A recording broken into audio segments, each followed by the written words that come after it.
are happy to announce the launch of our new logo. We have evolved since our incorporation in 1997, and it is time to refresh our new look to reflect who we are today. Before I reveal our new look, however, walk with me while I take you through our journey of the last 25 years.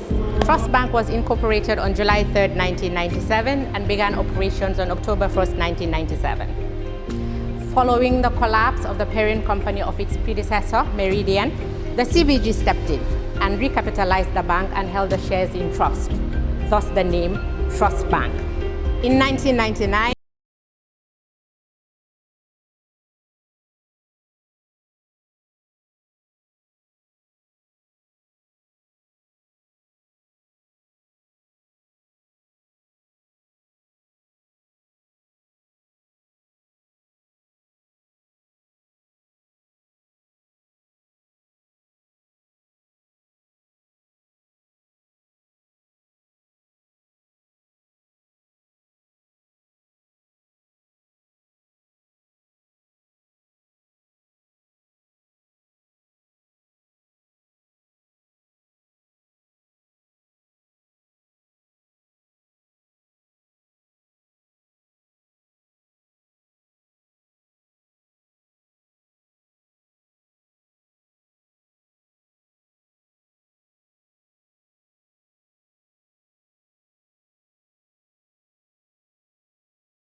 so, we remain true to who we have always been. As we look forward to greater achievements, we are rebranding to reflect who we are today and the future that we inspire.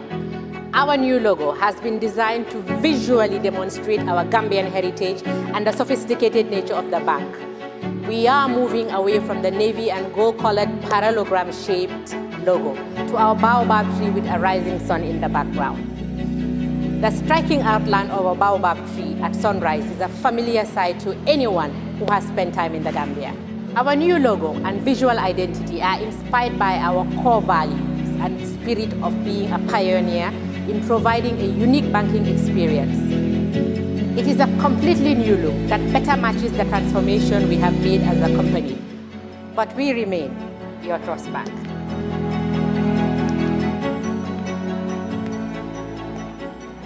Ladies and gentlemen, it is my singular honor to present to you our new logo and corporate identity.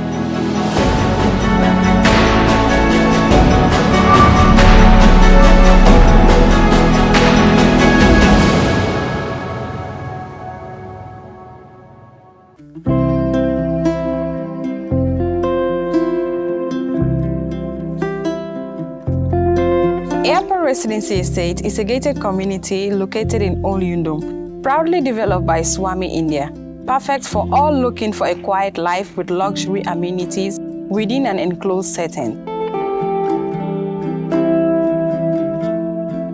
When talking about the benefits of living in a gated community, Safety and security is top on the list.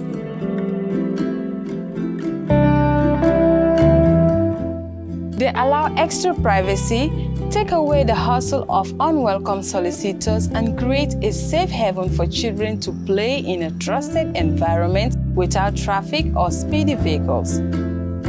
A great sense of community develops through the meeting at a controlled communal leisure facilities, offering an integrated lifestyle.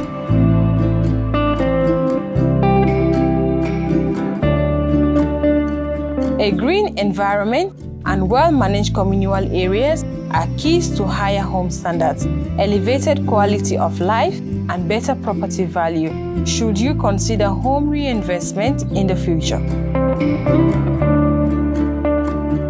Added to all is the location, just next to the airport and reconstructed main road, yet tucked in the tranquility of nature. Our purpose is one, your satisfaction. Contact us. Let us help you build your dream home in the Gambia.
Hello and welcome to another edition of our show. It's another Thursday and we are back here in the studio, of course, to look at trending issues. And this week, of course, we will be talking about the economy.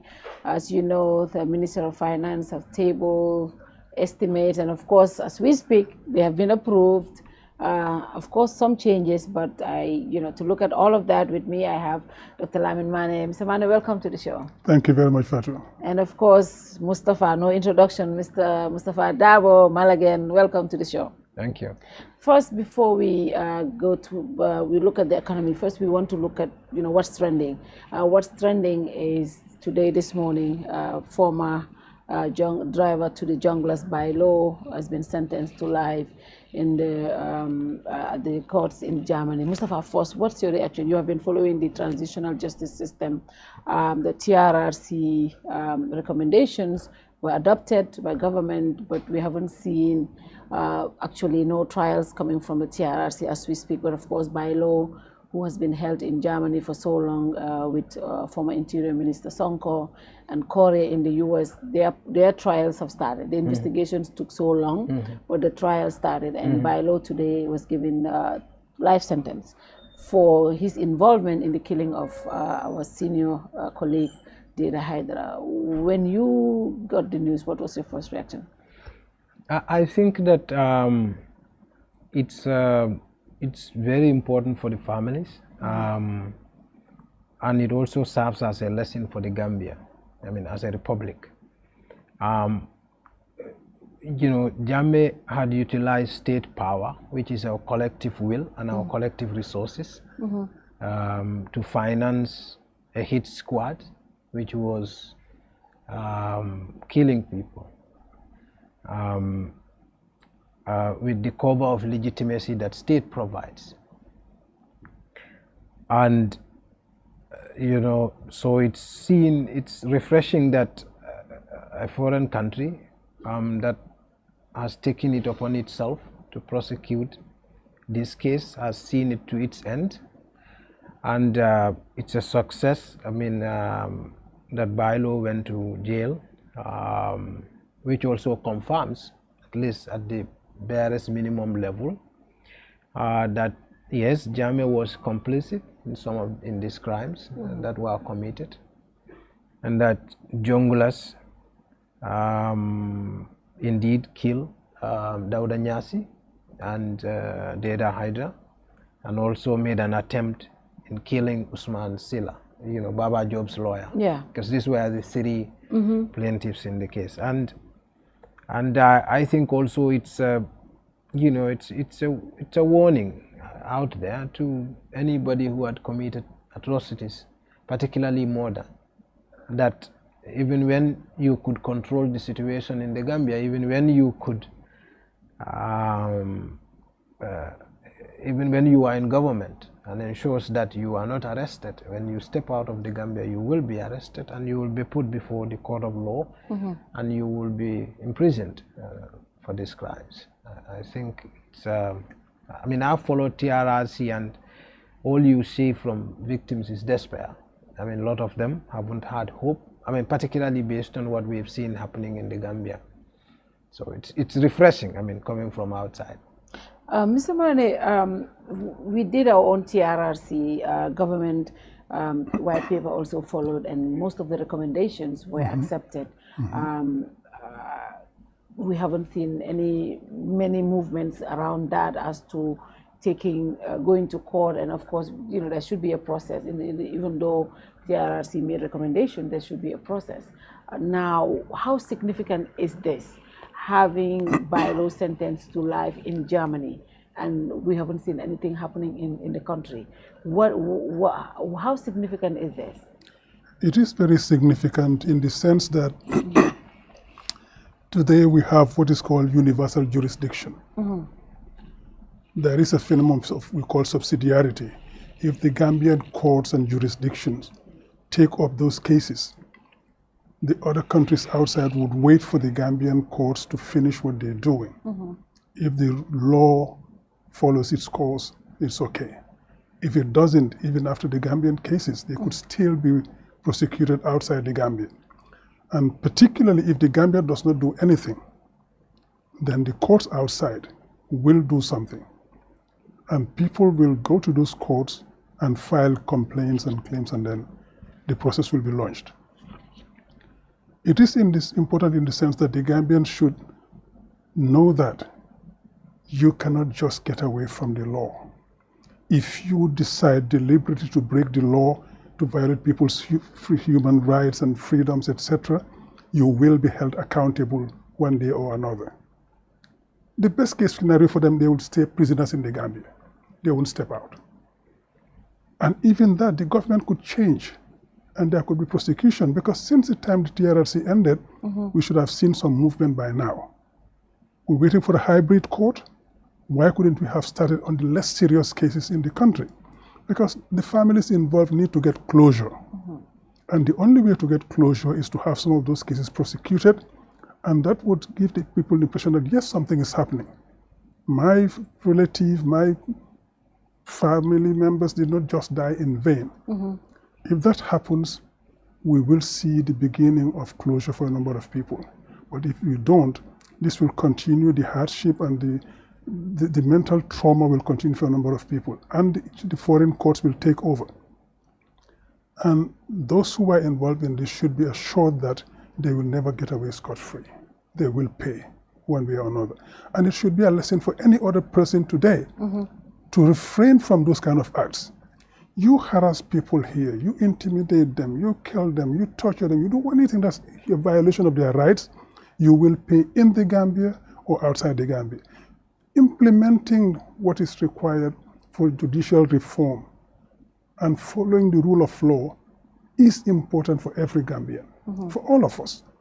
Whether you're in government or in the opposition or any, it is important to have the rule of law. If we do, we are all protected. If we are not, victims will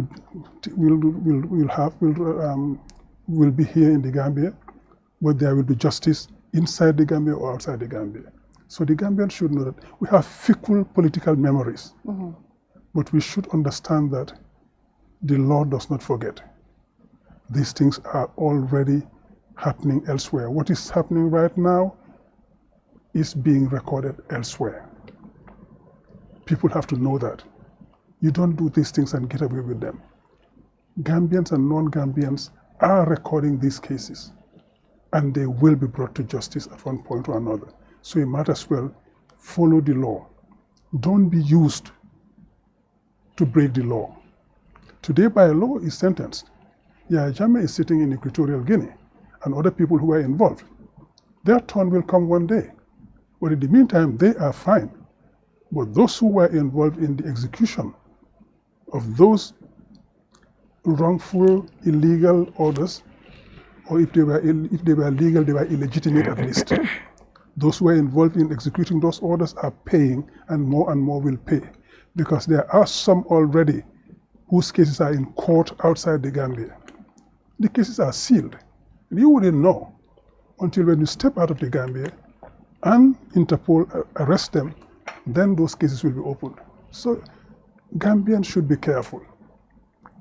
Do not violate people's rights and think that you can get away with it. You will not.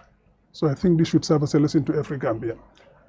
It should serve as a lesson to a lot of Gambians, especially the security sector. I mean, a lot of us, I think recently we have cried and said, just few months down the line, we were watching the TRRC. Most of us were crying, listening to the revelations. But again, it seems like some of us are forgetting all those things.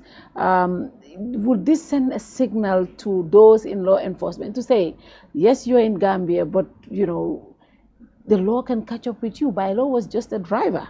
And he was the first person to even come out and tell us about all of these things. Which is what made him popular among diaspora. Diaspora. I saw people saying he doesn't deserve. Yeah, I saw a lot of people saying life sentence is too extreme for Bailo because he came out and told us this. And make amends. In fact, it's his confession primarily that was used against him. Yes, his own confession was used against him. Now, something like that, what kind of signal is this sending to people in law enforcement? It's important. I mean, let me just come to that.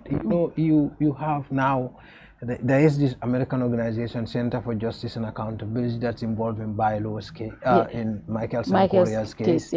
Trial International involved in Bailo's case, and Usman Sonko, and also Reed Brody and this organization. I have a flimsy memory, I forgot to mention it, but Reed's organization also is involved. And some Gambian CSOs. So at these Gambian CSOs and Reed and others who are involved, trial and involved, they know all the human rights violations that happen in the Gambia. There had been thorough studies.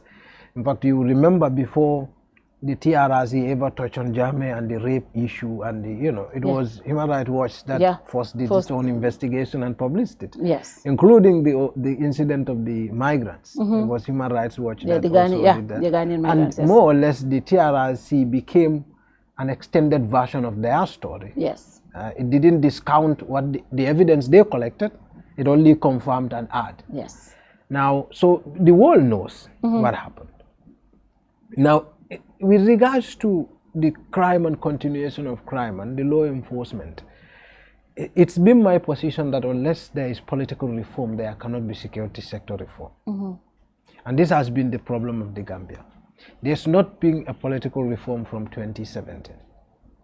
That was why there was no security sector reform. Security sector reform is a lip service. Junglers did not create themselves, nor were they created by the military. In fact, the military did not like the junglers because the junglers usurped the normal military command and took command from the CDS office, centralized it in the hands of the commander of the state guards and Jammeh. You go to records at any point. The army chief of staff had serious tensions with the head of the junglers at any point. You go to Usman Baji, go to Colonel Babukar Jatta, go down the line, because the junglers at any point and their command set base are more powerful than the usual everyday soldier. Yeah. So the everyday soldier has no idea about this hit and run and go and kill folks. They don't. Yeah. Now, what created that? It was politics. It was Jammeh and his desire to entrench himself that distorted the ranks in the military, utilized his influence in the military, and indoctrinate a certain section, and of course with use of money, to commit these atrocities. And so long as that desire is not out of our political class. And we've seen it manifested in Barrow as well. This will continue. And the second issue is corruption. One of the greatest, if not the only indicator for corrupt practices, for human rights violations, is corruption. Leaders are corrupt, they steal, they mismanage, and they don't want anyone to talk about it, or they use security forces to oppress where communities are revolting against a certain poor decision. So corruption and the desire to self-entrench have no match in terms of creating human rights violations. I'll give you an example. Yeah. Just as early as TRRC was happening, in fact before TRRC, just immediately after the Janneh Commission, we had Faraba incident. Yes. What causes Faraba incident? A community had mining operations, they complained about it. Yeah. They had meetings with all the regional structures, including the governor and in the governor's office and at Faraba. Yeah. They had a meeting with the police chief, they had a meeting with the interior minister. They got fed up. And instead of fixing the problem, they escalated it by dispatching armed paramilitary officers and stationed them in Faraba. And the community feel provoked. Yeah. And they fought back. What happened? The paramilitary officers in the midst of that felt threatened. If you have a gun and somebody comes attacking you with a knife or they are boning you or something, you're going to react. Yeah. You don't need to tell me, oh, no, nobody tell the paramilitary officers to shoot them. No, but it's a judgment call. I am on the front line. I make my decisions to protect myself. I don't need to hear that from the command center. But the question now was, who created that situation? It was the government. To do what? To protect an economic interest. See. So these are some of the issues why we are having what we are having. And the illegal arrest of folks like Mahdi, for example. Yeah. I call it illegal because that's my position. Now, and the needless intimidation. Yeah. It was caused by the desire of the political class to silence him. Why? Because Mahdi keeps talking about issues that the political class had no interest in fixing. And you know, we can go and explain numerous incidences where corruption, institutional inefficiency, mismanagement are the reasons for utilization of security forces to oppress the citizens. And this is what causes human rights violation. Now, unless you have reformed political system, it's foolish to think of security sector reform. The police does not go and arrest Mahdi. They didn't. All the arrests, what do they tell you? It's order from the top. Order from the top. Yeah. And so long as there is no reform in the political class, but was that not what you were used to? It's an order from the top. That was the norm before. And this was what Gambians fought for 22 years and said, no, we don't want that. But it's still the same thing and we still think it's normal. Is that any way to continue living though? Absolutely not. And the order coming from the top does not absolve you, the junior officer, from your responsibilities and your liabilities. Because there is this theory of the intelligent bayonet. You are not supposed to execute an illegal, illegitimate order. If you do, you are as liable as the person who issued the order. So you are both liable. So the person who issued the order is liable and you are liable. You can be held jointly and severally liable. And we are getting to the stage where people are going to court to defend their rights, and the courts are giving them what is due to them. We saw the Alhaji Bora case. And this is the way we need to go in the Gambia. When people's rights are violated, you take them to court, and you have the courts adjudicate on those cases. It is absolutely wrong to think that you as a junior officer would execute an illegal order, sometimes coupled with illegitimacy, and you think that you can get away with it just by saying it's from the top. It's not. That does not absolve you from responsibility. And what we need to do, I agree with Mustapha, we need those reforms at the top political level. And then they cascade down. If we don't, we are getting nowhere. But the responsibility will still be there for all those people.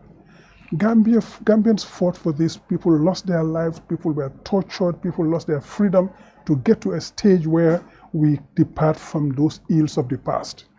And we get to a place where we are all treated with dignity and respect in our country, and our rights respected.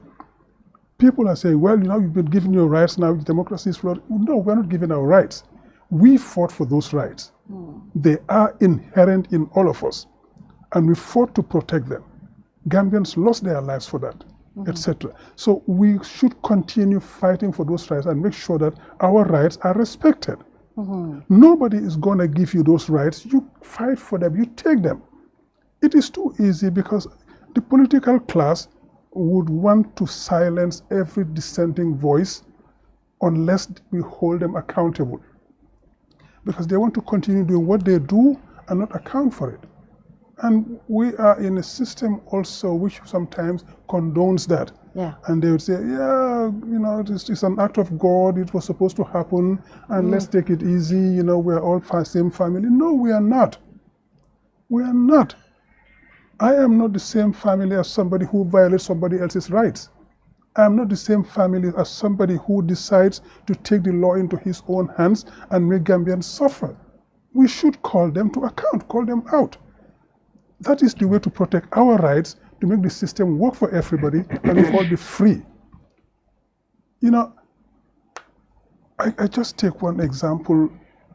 Barack Obama, in one of his State of the Union speeches, somebody just shouted from behind, from the gallery, "You lie!" He looked at him and he said, "You heard that?" But afterwards he went on to say, "I hate being insulted. I don't like being insulted. I don't like being disrespected. But the Constitution gives you the right to express yourself. And I will protect that right for you, even though you use it against me illegally." That is extremely important because it shows that that constitutional right you have supersedes the right of the president to silence you because he doesn't like what you say. He can take you to court and have the law applied. But he cannot take security forces to arrest you, intimidate you, torture you, detain you illegally. We see illegal detention. Mustapha talked about Mahdi. We had Mahdi, we had Sirfo Sonko, we had what's his name again? Mamadou Sabali. We had Alhaji Bora. You invite them for questioning Friday afternoon. Yeah. You question them for 30 minutes, 1 hour, and then you detain them all over the weekend. And nobody would interrogate them during the weekend. You wait till Monday or Tuesday to see them again. When the law allows you to call them back for questioning if you need it, interrogate them for 30 minutes, 1 hour if you need to, let them go home. If you need them, you call them back. These people do not present any flight risk. These people do not present any risk of intimidating witnesses, should there be any. And in most of these cases, there are no witnesses to be intimidated anyway. So why do you detain them? Because you think you have the right to do so? That alone itself is a violation of people's rights. It's an infringement of the law, and you should be taken to court for that. You, the officer arresting him, are liable. You are liable. The person asking you to arrest him is liable. So we should stop taking the state to court and taking those people individually to court and have them sentenced and declared jointly and severally liable. We should go after them individually. that is the way to protect our rights. Because the law gives them the right to call people in for questioning. But the law doesn't give you the right to violate their freedoms. Arresting is a very serious measure you take. You take that if the person is a danger to society, if he presents a flight risk, if he can suborn witnesses, etc. If none of those things happen, you interrogate them, you let them go home. If you need them, you call them back. There is no need to humiliate them and keep them there just to punish them illegally.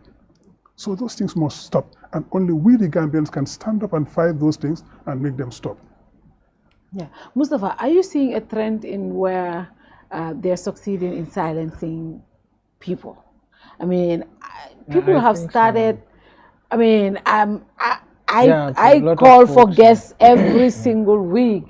Now, you know, the people who speak up, now you call them for even to come share their views on issues. It's either they're attacking you economically. I know somebody who I wanted to have on the show, but you know, every time all his contracts, the consultancies, they attack them economically. And he's like, you know that they have families to protect, right? So they cannot speak.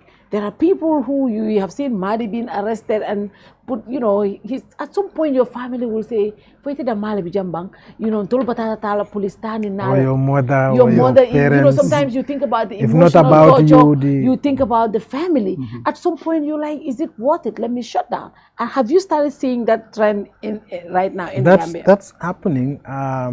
You know, every arrest has its own chilling effects. And they do that on purpose.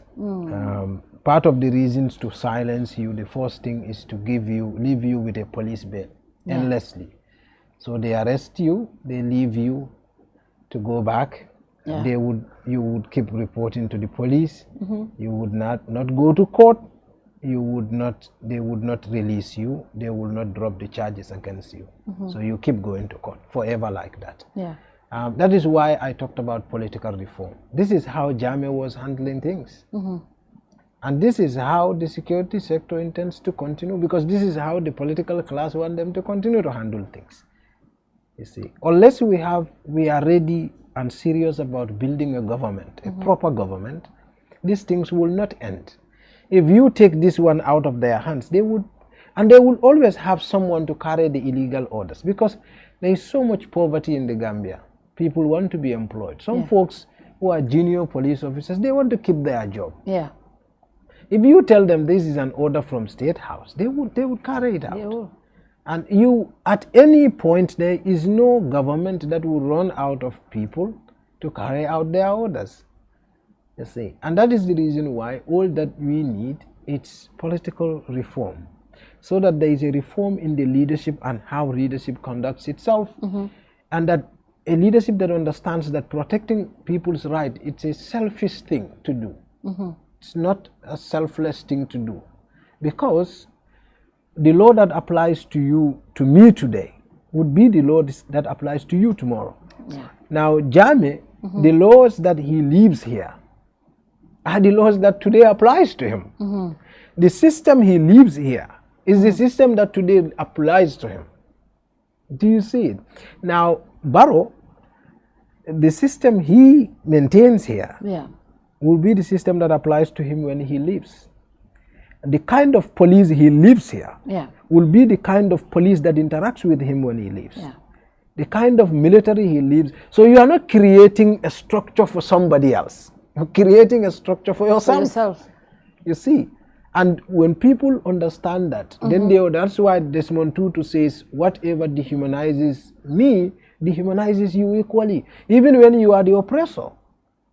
Because, I mean, if you could harm me, it destroys your humanity much as it destroys mine. Because what makes you, if you come and hack someone to death, I mean, you violate his dignity, but it takes your humanity from you as well. You know, every machete you drive into a human being takes half of you. So at some point you just become your heart becomes just some dead flesh pumping blood. There is no love in it. But that's why we need to stop you from doing that. Yeah. That's why we need to stop you from Exactly, doing that. Because exactly. then you become a heartless monster. Yeah. Yes. And you will continue doing that and wreaking havoc in the society. Yes. Unless we stop you. Yes. And we need to stop you because our human rights and dignity must be protected. Because you get to a point you become desensitized. You are dehumanized. You become like a robot. Yeah. You would keep doing these things and you'll end up losing You all normalize sensitivity and you continue doing it. You see, this is like when you walk into a place that stinks, move out quickly. If you stay there for long, you get used to the stench and it doesn't bother you anymore. So when people start doing this, irritating as it might be, and they will continue violating people's rights to a point they don't see it anymore as anything out of the ordinary. And if you don't stop them, they will continue. That's how Jammeh started. He killed 1 or 2 people, he made 1 or 2 people disappear, and he felt more and more empowered to do this. But how do we stop this though? Governments are powerful. Yes, governments The are powerful. president is powerful. But the they people, control all these institutions because we don't have strong institutions in the Gambia here. I mean, in other countries, for example, in the United States or the UK, if the President Biden wants to do certain things, I mean, the institutions will stop him. yes, but Because those they have strong institutions, right, right? but those strong institutions are built by people. Strong men, yeah. And it's the Americans, the British, etc., that built up those institutions. We had a situation here where the Gambians rose up against Jammeh and kicked him out of office. If we didn't, he would have been here still and would have been getting worse by now. And if we do not stop that backsliding we see with Barrow, we're going to get to exactly the same situation. It is bad for him, but it's worse for us. We who criticize him and the wrongdoing in his regime, as funny and as ironical as it might be, we like him more than the others. Because we want him, when he leaves office, to be able to stay here and not have to go into exile or be prosecuted.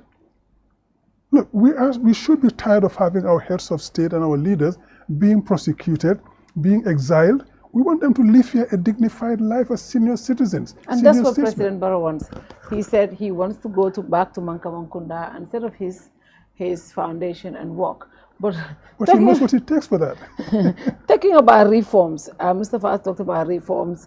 We cannot achieve all of this if we don't have meaningful security sector reform and civil service reforms. The president is on his Meet the People tour.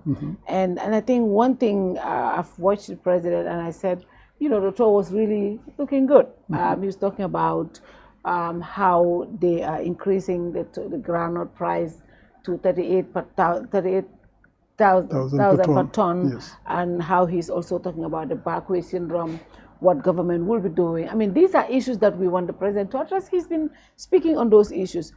But I think, you know, somebody in one of the meetings in URR brought up an incident about people working in the government sabotaging the president's agenda. And the president clearly stated that they know there are people in the system, and if you go to somebody's office and say, you talk to them about politics and they say, I'm neutral, that means that person is an opposition. When a president speaks like that, Exactly. as a retired civil servant, Yes. is the people who work in the civil service be in active politics? What does our law say about that? Should we be active in should they be aligned with any political party? No, they should not. When I heard him say that, I said to myself, the people around him, have they read the general orders? General Order 03104 precisely is on that every civil servant is entitled to his or her political opinion and to vote for the political party of his or her choice. The only thing is, you are not allowed to take up a position in those political parties. You can go on a political platform and proclaim your opposition or whatever, or your political colors on those platforms. You cannot do anything to show your political alignment, but you are entitled to your political position. You are entitled to vote for who you want for. That is clear in General Order 043104. Let them go read it. It's there. If you attack anybody on the basis of that and you have them fired, they will take you to court and they will win their case. The general orders are very clear about that. The civil servant is precisely supposed to tell you, I'm neutral. I have my political position, but I'm not going to tell you, because the law doesn't allow me to tell you what is my political coloration. So I'm supposed to be neutral and execute my duties as a civil servant to the best of my ability for the country. I'm not supposed to be an officer for the state or for the opposition. I'm a civil servant, and that's, the name itself says everything. I'm civil, and I'm a servant to the country. I work for the country. I don't work for a regime. I don't work for a political party. I don't work for a president. I work for the country. It's the Gambian taxpayer who pays my salary. It's to him, it is to the Gambian taxpayer that I owe loyalty. It is to the state that I owe loyalty. I execute my job, my duties to the best of my ability without, you can apply the legal jargon here, without fear or favor. So you do what is required of you. Now, if the president wants to change that, we start having the witch hunts again. We start having the violation of people's rights. And people are going to take him to court, and he's going to lose again. He's lost so many cases already. But if they fire you, they're not going to tell you because you say you're neutral. They're going to fire you on some other issues, which, can sound legal. Right, but you can go to court and the court will assess that. Okay. The court will assess on what grounds you've been fired. Because they have to give you, they cannot just fire you like that out of their whim. They'll have to give you a reason. And the court will assess that reason. You see, the civil servant is not supposed to be aligned with any political party. So he's already asking them to violate the law and the regulations, which is wrong. Either he doesn't understand any of these things, or the people around him who should know these things. There are people there who have read the general orders.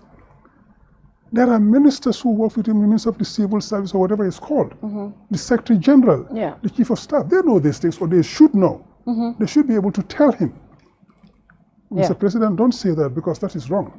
That's illegal. I mean, we keep giving this advice to the president. The people around him should be doing that. They should know. You are paid to know those things.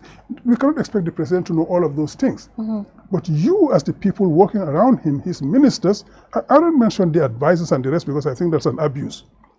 He doesn't need those advisors. He doesn't need all of those 5 permanent secretaries in the president's office. No, I don't talk about those ones. But we'll come to it in the budget probably.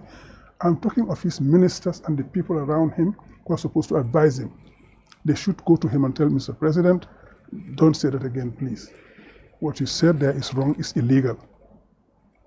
We cannot have that backsliding again. Mustapha, when you hear the president say that, do you think he's threatening members of the civil service for them to align with his political party? Because if you're appointed by the president and you work under ministries, under ministers who are appointed by the president, and the president is telling you you cannot say you're neutral, what does that mean? I'm used to hearing this a lot of times because as a journalist, I get to deal with sources a lot, and anything that threatens sources, it's an important subject for me. But before I reach out to that, I think the first consideration to make is a simple one. A government is like a business, and it's built by the citizens for a specific task. And the supervisor of that business, the one who assembles a team of people to execute that specific task, is the president. So if the president comes and tells you, I have folks in my team who are working against me, that's a very terrible leader. That's an admission of not being in control, of inefficiency, It's an admission of incompetence because it simply means you haven't to mobilize a task, a team. Government is a team. It's like a football team. Yeah. You have to build a team to score a goal, and you have to plan it ahead, and you are completely in charge of that team. And so when you come, there should be a task, and that task, there should be a plan on how to execute that task. So there is no option of Pate is not playing the way I want him to play. No, you tell Pate to play the way he wants, the way you want him to play. And Pate plays the way you want him to play. Yeah, so you have no option of he's not doing the way I want him. No, no, that's not there, because there has to be not just the task, but also how to execute the task and the timeline. So if president is just simply saying he's grossly incompetent. But the other issue is, for me, the most important issue is, I mean, I'm all in for building a government that works. Yeah. If the president, that's what he wants, that's what I want too. I see a lot of inefficiency in the system. Maybe when you get to the budget, we can discuss revenue issues. Yeah.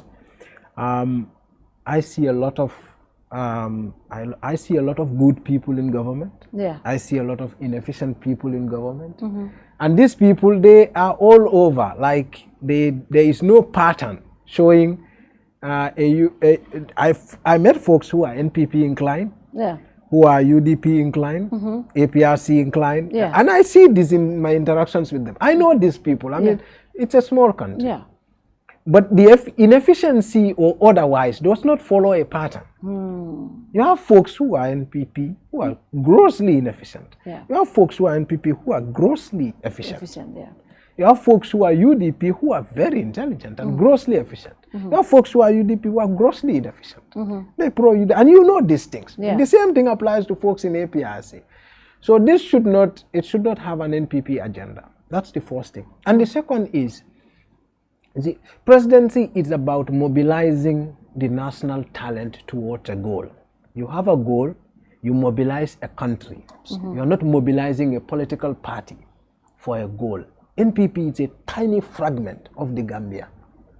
In fact, greater number of Gambian intellectuals don't belong to political parties. So you're not mobilizing, that would be like using 1/3 of the talent of your country. Any president who does that sets himself obviously for failure. You don't politicize a national agenda. Salvaging the Gambia is a national agenda. When you politicize, it's the same thing I talked about when they did the murder investigation. I told you, when the president came out and said, this was an attack on my government, and that was terrible. No leader does that. Yeah. When a leader speaks, your goal is to mobilize a country, all the best you have towards a particular goal.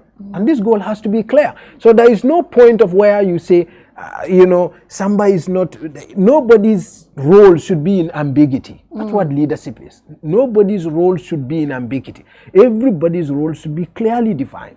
And so that when Manneh does not do what he's supposed to do, I know that. And I am able to measure Manneh's goal, Manneh's actions against the set goals. And I said, Manneh, you've underperformed. And clearly he would see his performance and he would see what the target is. Yeah. So these issues don't arise at all.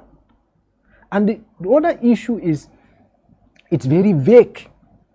When the president says, my agenda, what is his agenda? It's vague. What is his agenda?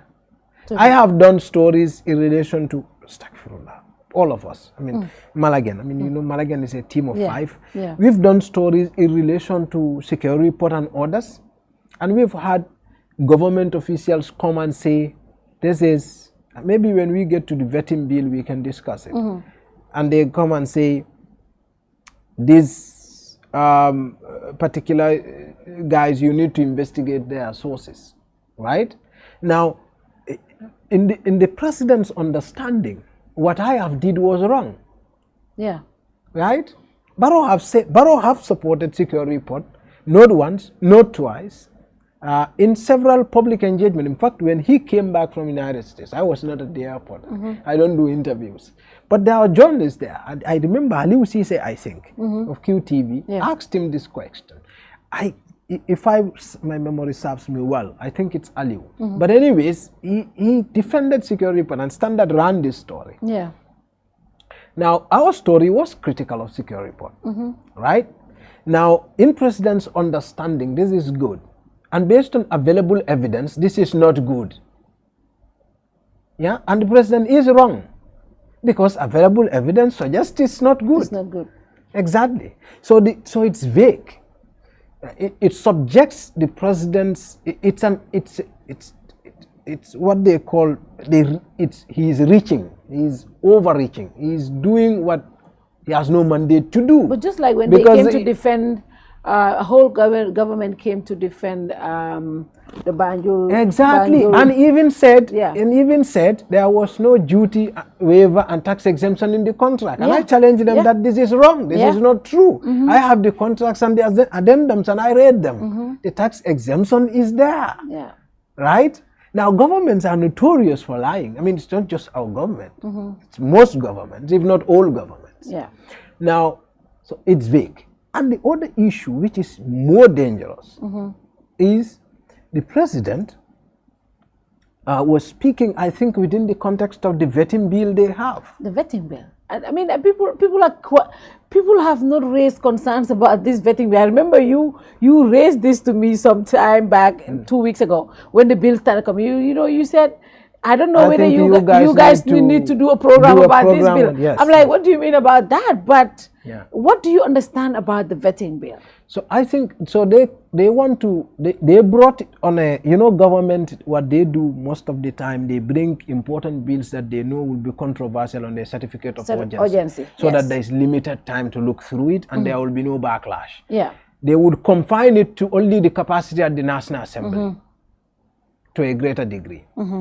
Now, if you look at it, I mean, I was with Mahdi one time and he searched the vetting bill, which seeks to establish an institution of state. An institution of state which is going to vet current and new employees into civil service. But this does not apply to security as under TRRC. TRRC calls for a vetting institution which would vet security institutions so that we could pluck some bad apples. You know what I mean? But this is not that. This is for civil service. Wow. Now,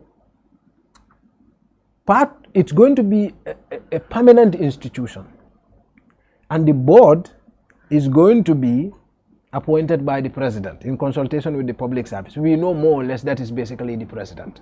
So the board would be a board of political appointees. That's one. And this is going to be done by a president who has spoken this way. Right? And the interesting thing is, we already have vetting processes. We have the National Assembly, we have the Public Service Commission, we have the National Public Service, the Ministry of Public Service now, right? So we already have institutions, and every employee in any of these institutions go through some form of vetting. They have HR departments. Yes, and they even go through a form of vetting. And we also have National Assembly, and that's an independent institution. Now, instead, President is going to effectively establish a political institution to vet public servants. And part of the issues, if you look at some of the issues there. And the vetting bill. Yes. The President, of course, appoints the board without the approval of the Assembly, just with the consultation of the Public Service Commission, just like they do most appointments. Now, if you look at Section 26, where it talks about unacceptable security risk, so you need to have security clearance. So it talks about, in fact, interestingly, I mean, Mahdi did this review, but interestingly, I was going through this morning and I saw this, and it's interesting. Under that section, it's going to weed out folks who have shown who are not loyal to the Gambia and its constitutional orders and values. Wow. Folks who have a preference or maybe manipulated, induced or blackmailed to help a group, person, organization or foreign governments in a manner detrimental to the interest of the Gambia. Folks who displays conduct that indicates a personality of emotional or mental disorder, lack of judgment or discretion, dishonesty. How do you prove How do you prove all of this? Dishonesty, how do you prove that? Lack of self-control or willingness to comply with rules in a manner that raises doubts about the person's reliability, untrustworthiness. How do you prove untrustworthiness? Lack of ability to protect classified information. This is, for me as a journalist, the most important part. Yeah. Lack of ability to protect classified information. Now, it should be interesting to say Gambia does not have a law on information classification. Now, what I mean by that, in a serious country where you are about to implement access to information law, they do, you see US, they say, he released classified information. Because that's a law in itself. Yeah. Classified information it classifies information and ranks them in order. This information, if you are within this access grade, you can access it. This information, you have to be within this grade. Until it gets to the highest level of clearance. So there's information classification. But certain information are not included in that. Now, when you're talking about classification of information, you're talking about national security issues. Exactly. Not contract documents. In the Gambia, contract documents are classified. They should not be. They should. But we know they are. Yeah. Now, so my point is, if you give these people an opportunity to say, your lack of ability to release classified information. For example, all the folks who have custody of the security port contract that we have done story about could be sacked. Yeah. So this is actually about whistleblowers. It's so vague, this law, that it shouldn't even be in Parliament. And they have it's so useless and so vague and so irrelevant and so dangerous. Yes. Because it's giving a blanket power to the president and politicians to witch hunt public servants. And they have openly said and that. And journalist sources, yes. And they have openly said it right now. That's 2 weeks point. ago. And that is why release an audio talking about Molmimbe Masakunda, Ikam Masakunda Sabotas Ngalbe Lonne. President but this should not, the president himself saying that Ali to Safe. But this is the point. Now, you know, the point is, for me, I am not in disagreement with the president in a desire for better Gambia. You see what I mean? The president and us are supposedly on the same agenda. Same page, for right? Gambia. Now, for me, all that I think should interest the president is to find clear-cut agenda, make sure proper institutional procedures are in place to execute a task. In Kerr Fatou here, or at Malagan, we have our task. Yeah. Every reporter has a task to execute. You don't come, I don't come and say this reporter sabotages. No, because there is no option for that. Yeah. You are supposed to do this story within 2 weeks. You do it within 2 weeks. Yeah. Period. There is no option for sabotage. Nobody, you wouldn't hear that from me. You wouldn't hear that from Sekou. If I come and say our reporters are not doing the right job, then that's incompetence. So I think that's what the president should focus on. You don't need a law to do that. You just need proper institutional functioning to make sure everybody does what they're supposed to do. You don't need a law. If set up this institution quickly, do you think we're looking at a scenario where witch hunting people that they believe to be in opposition or people, whistleblowers, you think they're targeting a certain group of people? Not a certain group of people, the whole of the Gambian civil service and population. What we're looking here is the burgeoning of autocracy. That's what we're looking at. If you give a president that kind of power, he will use it. And he will use it to the detriment of the Gambians. He will use it for anybody who does not dance to his tune. And we will have a situation where nobody who does not Ask the president, how high do I jump if you ask him to jump? Nobody who does not do that will get employed. This will be implemented by what? Psychiatrists? Because what is being asked there, this is the job of a psychiatrist to assess your mental state, your suitability to do this. This should not happen in any country, anywhere. You do this kind of vetting for security staff of the highest rank, because there is a security risk that serious state secrets might be tampered with or might be leaked. For the rest of the run-of-the-mill civil servants, what you need are good terms of reference, job descriptions, which we do not have here. I have checked around a lot. The civil servants get employed, you don't have terms of reference telling you what your deliverables are, when and how you're supposed to deliver that. So they just get in and learn on the job and do what they can to the best of their ability. We have very competent people in this civil service, but we do not give them those terms of reference. We do not give them job descriptions to tell them what to do, when to deliver, how to deliver, etc. So they are at the mercy of the structures they find in place. And some of them get discouraged and frustrated in the end and leave. We have very competent people around. Put in place for them proper job descriptions, proper terms of reference to do their job, and they will do it. You don't need this. These are put in place by people who want to bring the president to a level of autocracy that we have fought in this country. These are people who think that their survival in the system depends on the president being repressive. And that is not in the interest of the president or the Gambia. The president needs, as Mustapha said, to mobilize national talent to achieve the goals of the country. And if you do this, you're going to alienate a lot of national talent, because people who are competent usually would not want to do the wrong things. You ask them to do certain things, they'll say, no, this is probably not right. Let's do it this way, let's do it that way. And they will give you alternatives, and they'll tell you why they shouldn't do it. Because it's illegal, it's illegitimate, it's wrong. And you will say they are anti-government, you fire them, or you don't employ them. So in the end, you're going to employ only people who are NPP in this case. Proven, tested NPP militants are the ones going to be employed. If you are not, they wouldn't take you. And we're going to have a system where all those who are in the administration right now will be made subservient, or they will be fired. Now, that is not what we want. We have been there.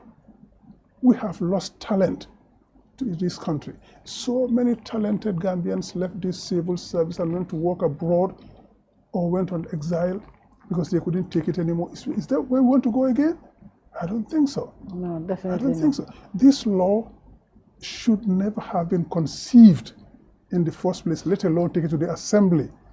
It has not been passed, though. They actually removed it from the certificate of urgency. From the certificate of urgency. So it's returned, but it could come back any time now. Yeah. Yes. It could come back, though. But hearing the president speak in this tone, then you know that. You know, this is the reason. This is what he's talking about. Because this should have ordinarily should have passed. This should have passed under the certificate of urgency. Ordinarily, because of the president's bill that took so long. Yeah. That's why this didn't pass. Yeah. Ordinarily, this should have passed. Yes. We as Gambians should help the president to shelve bills like this, throw them out. If we talk about it, if we show him the dangers of such a system, because people around him are pushing him in the wrong direction. These guys are not helping him, and he's not helping himself. Look, the Gambia is part of the international community. Everybody is watching us. People see what we're doing. It's no coincidence that our support in the international community is dwindling. Budget support is dwindling. Project loans and grants are dwindling because we see the Gambia going the wrong way, and people don't want to get associated with that. He is not helping his cause. He's not helping the Gambian cause. People who draft these sort of things for him are hurting him before the Gambians. Ultimately, we will be the ones hurt because we will lose our best and brightest with laws like that. Talking about talking about, our money's dwindling down, we look at the budget. But the creation of something like this is employing a set of people to manage that office. This is going to be a permanent We just office. saw the creation of the Public Service Board. SOEs. I'm like, what? You talk about it and people will say that's coming to do the same board job. The same job that board of directors and managing directors are doing for Gamtel, and NAWEC and all these SOEs. Now you have another group of people who are but also even the Anti-Corruption Commission, Fatou. the same. Because you see, people, the problem we have with this system, this system is already a dead weight. It's a dead weight. It has never helped. It has never developed this country from independence to now, and it never will. Unless we have a functioning system, we sit down and think of a functioning system to build. This one is not going to work. So they keep piling up, giving people hope. It's like you driving towards a wrong direction, and every 30 minutes you stop and tell people, oh, we are 30 minutes away. That's what we have always been. It's going to be like that forever. Unless this system changes. The way things are done changes. The way budget is allocated changes. The way programs are set changes. Governance changes. Nothing will change. Talking about budgets, let's look at have you seen the budget? Yes. I mean, it's passed last night. I think my reporters came home around 5 a.m. The assembly members stayed the entire time. But looking at everything, and I was speaking to Ramatullah just before coming on the show, the entire time, it seems like the entire time, the only things that they argue about was how much money to allocate to the Meet the People store. Last year was 10 million.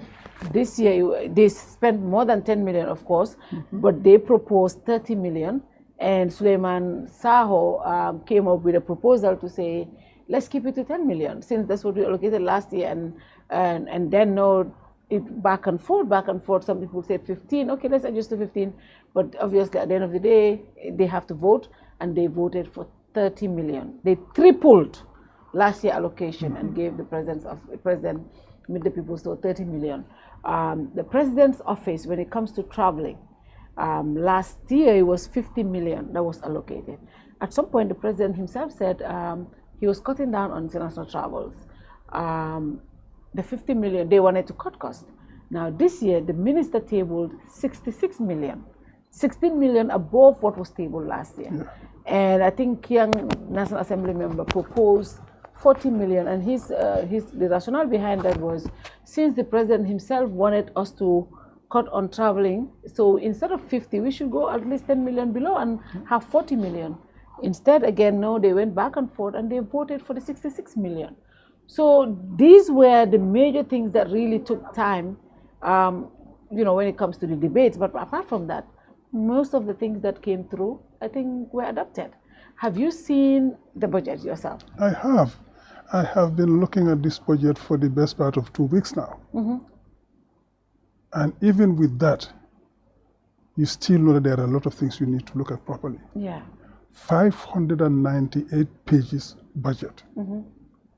And you give it to the NAMS to deal with it in 2 weeks. In 2 weeks. It's totally inappropriate. Because a budget should reflect the country's development agenda. And this budget does not reflect that. What this budget reflects, like the preceding ones, is the development agenda of an elite. And we cannot run a country like that. Look, the president Meet the People store. Do we really need 10 million for that? Forget 30. Do we need 10 million? The president is elected by the Gambian people. He has NAMs in each of those constituencies. He has governors in each of those regions. He has ministers who are in touch with those people. He should have enough knowledge of what is happening on the ground and what policies to implement, that he doesn't need to spend that much money. When you go do that, he needs a lean team to go with him. Any region he goes to, he meets the governor there and a few people on the ground. and maybe take a minister whose job concerns what is happening in that area, and maybe a NAM or two. You do not need to take the whole civil service with you for that period. When this tour is about to start, what do we see? They stop all the cars at Denton Bridge, they impound all the cars, and they give it to the people going on that tour. You, the allottee of that car, during that period, you are dysfunctional. Whoever gets the car, runs it into the provinces, just handles it any way he likes, he brings it back while it's all broken, and he gives it to you. We have additional maintenance costs to shoulder. And at any time they come back, they have overshot that budget because so many people go on that trip who have no business being on that trip. The president does not need that. The maximum I would have given the president for a Meet the People tour is 2 million. Really, because he doesn't need to take all of these people. If he wants to do this properly, he can go around the country in 4 days. And with small stops, with few people who are relevant. You don't need political rallies. You don't need to go have festivities. You want to find out what's happening in the country?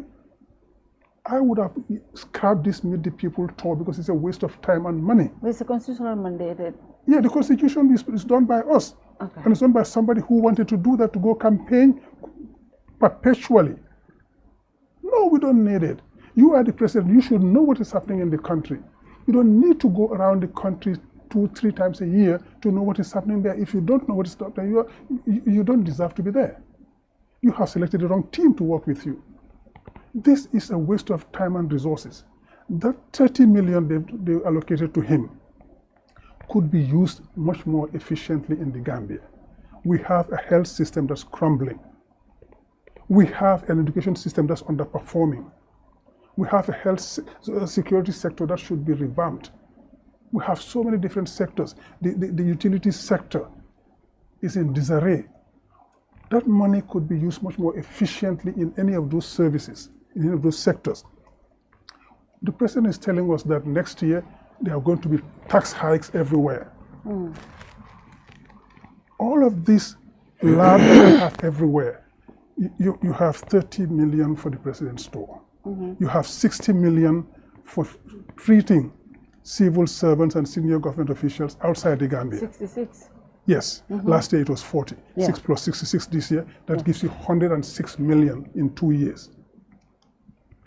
If you invest 106 million every 2 years in our health sector, you will be improving the health sector considerably. No civil servant, senior civil servant, particularly no government official, should be taken out of this country for treatment. If you do, our health sector will perform. If you tell them you'll all be treated in this country if you fall sick, they will make sure that the health system works. But because they can get treatment outside, if they fall sick, they don't bother about the health system. But if you tell every senior civil servant and government official, you will be treated here if you fall sick, it will be in their interest to develop the health sector for every Gambian and for themselves. Why do we give that privilege to the people who are supposed to be developing the health system in the first place? Okay? So these are cases of misplaced priorities, which are increasing our wage bill. You gave the president's office $872 million from 680 last year, almost 200 million additional for the president's office. To do what? And the entire agricultural sector of the Gambia has 844 million. Is there something wrong there? We have misplaced priorities. Agriculture should be our priority. That is the sector which will help us to feed ourselves. If we develop the agricultural sector, we do not import our food. For example, in 2 years, we will not import rice. Yeah, but we've been hearing that since 2017. I also thought on you. Yeah, just like he said he'll create 150,000 jobs. He said that in 2021, 2022, 2023, he said he'll create 150,000 jobs. This year he said it again. He said to stem the backward migration, he's going to create 150,000 jobs. They don't just happen, you know, you just snap your fingers, it happens. These are things you plan, you finance, you execute. It is possible to do that. But it requires planning, it requires prioritization, it requires funding. The money you spend on the president's office, if you cut part of that, you could allocate to job creation. The money you spend on the unnecessary travels, you could use to create jobs. The money you spend building 3 new embassies in some of the most expensive countries in the world. And the budget of the Ministry of Foreign Affairs rises to $1.7+ billion. Yeah, because we have so many embassies across the country. Do we need that? We don't need it. And they don't even review that. We don't need it. They don't review it. No, and we don't even need it. Yes, because absolutely. we don't have the resources to do so. When we have the resources, we can. Yes. But for the moment, we don't. We don't. So we don't create all those embassies just to get some political appointees to go there and have a great time. No. Yes. No, we have to prioritize And you our can't build an economy on begging. Yeah, You we have can't to build prioritize an our economy on expenditure. begging. Yeah. And embassies are supposed to create income to finance their activities. When you go to look for a visa, you pay for that. When you go to do certain, you pay for services. So the embassies should generate resources to fund their functioning. But especially, we do not need to create so many embassies when we have competing priorities, which are much more urgent. Our agricultural sector has been receiving tens of millions of dollars over the past 30 years, every cycle. And we have nothing to show for it because it's a misplaced priority. This budget, our budget, should show that agriculture is our priority. We signed the Maputo Agreement where we said we'll allocate at least 10% of our budget to agriculture. This year, if we do that, we're going to allocate $4.2 billion to agriculture, not the poultry, $844 million. And the rest we say will come from foreign aid, loans and grants. What if they don't come? We should put our money where our mouth is. And this is the case to say that. And foreign aid should come on top of that. But we should give it our priority. If we spend so much money on the wrong ministries, on the wrong institutions, and create unnecessary jobs, and lack of transparency in the whole system on top of it.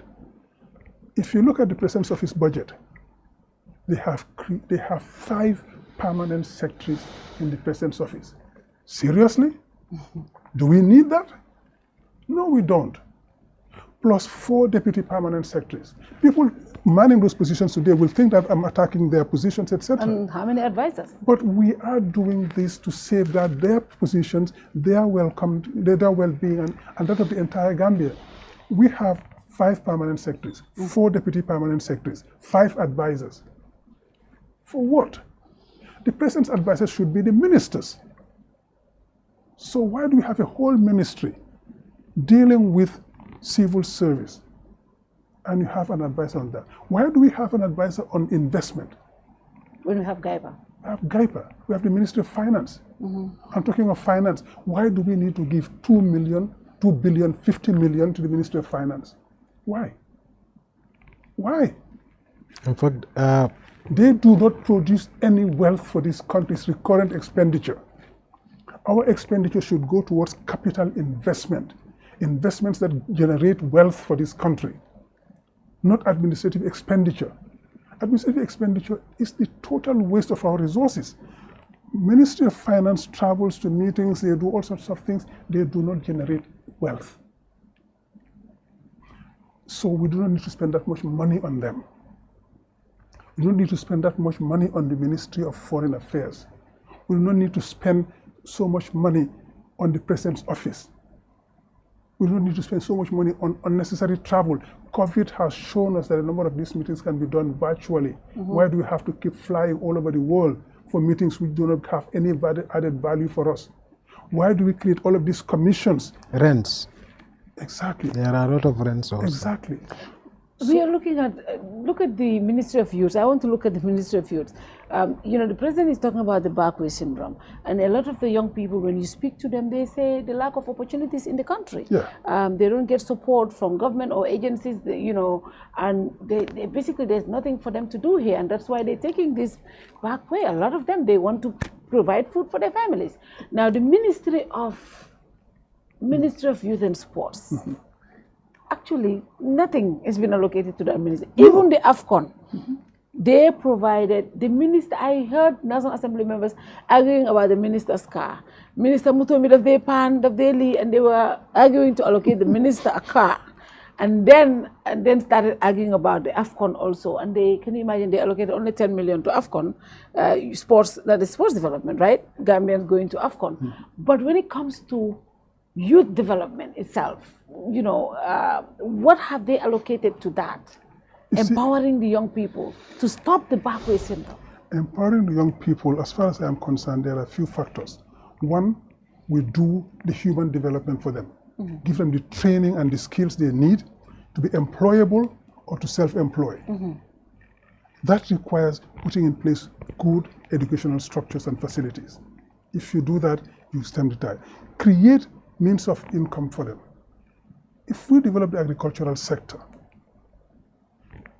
where we don't ask them to go and work with hoes, we get implements for them. We're not asking them to give them money free of charge. You give them loans and you subsidize the interest rate on those loans. Because today, no youth can go get a loan from a bank and start because the interest is about 18, 19, 20, 21%. You cannot do that for a youth. You don't have any collateral. Create a youth bank. Because as far as I'm concerned, create a bank for the youth and the women, because these are the two most vulnerable sections of our population. And we account for more than half of the population. You cannot expect to have any meaningful development if you exclude half of your population. Half of our population, more than half, is women and youth. Now, why do you marginalize them? Create banks for them to finance them, not just the small microfinance institutions, which are doing a good job. But you need more than that. Create facilities to allow them to create their own industries, vet them, mentor them, accompany them, and let them grow. It is possible, it's been done in so many different places. Small Gambia, we can do this. You create, just take one sector in the agricultural sector, or two, rice production. If you create enough facilities for rice production, any person who cultivates 2 to 3 hectares of rice in the Gambia should 3 to 4 times a year, because of the cropping from irrigation, should be able to make at least $1 million profit every year. If you do that, that person is lifted out of poverty with a number of people with him. And if 5-10 people succeed in that, other youths will follow. Poultry production, you encourage them in that. GIZ has been doing something like that. Encourage them with that. Finance those facilities for them. Let them get involved themselves, show that they can do it, they want to do this, and then you accompany them with measures, with a legislation that is enabling, with funding that is accessible, and you let them grow there. They will produce it. Over 90% of our poultry is imported. So that means there's a market for that. Let the youth get into that. They develop that sector, they produce poultry, they get rich. Our tourist industry gets better because they have fresh chicken at a lower price. At the beginning it might be a bit high, but if we accompany them, the prices will fall. All the hospitality industries will have fresh chicken, fresh vegetables, etc., etc. And we do the processing, we do the marketing, we create loads of jobs in that sector. The value chain from production to consumption will create jobs. If you create those jobs, the youth will stay because they will have a living in this country. They will have a stake in the economy of this country. What they go do in Europe at a lower salary, they can get it here at a higher salary. They will stay. But you don't just stay and wish, say, I'm going to create 150,000 jobs and they will just fall out of the sky. No. There are measures you need to take. If you take those measures, you will have the results. So, you see, we talk about Ministry of Youth and Sport. That is so diminutive and so reductory. Youth should be a stand-alone ministry. This is the wealth of our country. Don't just put it on the back of sports there because all youths are in sports. No, they are not all in sports. Create a sports ministry of its own. Create a ministry for youth and something else. And let them develop, give them the resources to develop. Finance them. And give the budget, a greater chunk of the budget should go to that. So you show people that we are serious about this. And you can leverage in additional funding, crowd in funding to get those sectors to develop.